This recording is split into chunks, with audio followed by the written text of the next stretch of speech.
Did you know that after she died, Elizabeth I was turned into a church altar cloth? Sort of.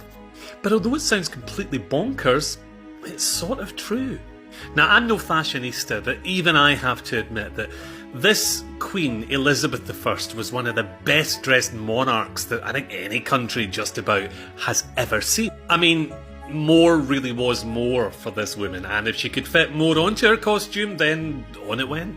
I mean, you really can't accuse this woman of dressing modestly. When she died, she left over 2,000 dresses hanging in her wardrobe. She might well have been the first shopaholic. But you know, spectacular though this woman was in the way she could put an outfit together, and as many outfits as she left behind when she died, as far as historians were concerned, until very, very recently, not one of them had survived to the present day. Or so they thought. But that all changed when this lady here, historian Ruth Elizabeth Richardson, when researching a book on one of Elizabeth I's courtiers, decided to visit a very unlikely setting for any remnants of Elizabeth I, or any other monarch for that matter, to be found at all. The tiny church of St Faith's in a place called Bacton in Hertfordshire. It's an ancient church, but to the best of anybody's knowledge, it has certainly no established contacts with Elizabeth I, so why did it turn out to be so important to the history of the old Queen's wardrobe?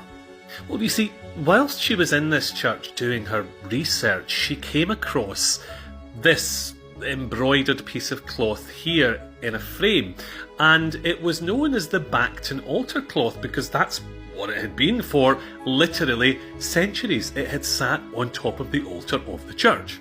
However, in 1909, the church had decided it was getting a bit fragile. They'd put it in a frame and they'd hung it up in the church wall for everyone to look at. And of course, being the historian that she was and interested in all things that were ancient and possibly as old as the Tudors, Ruth had a very good look at it. And that's when she discovered that this was no ordinary altar cloth.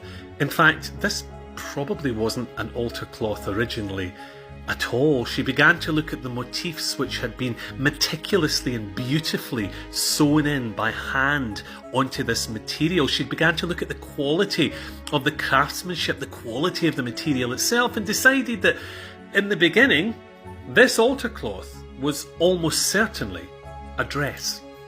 And when you're talking about a dress that has ornamentation of this quality, it must have belonged to someone very, very important indeed. So with that historian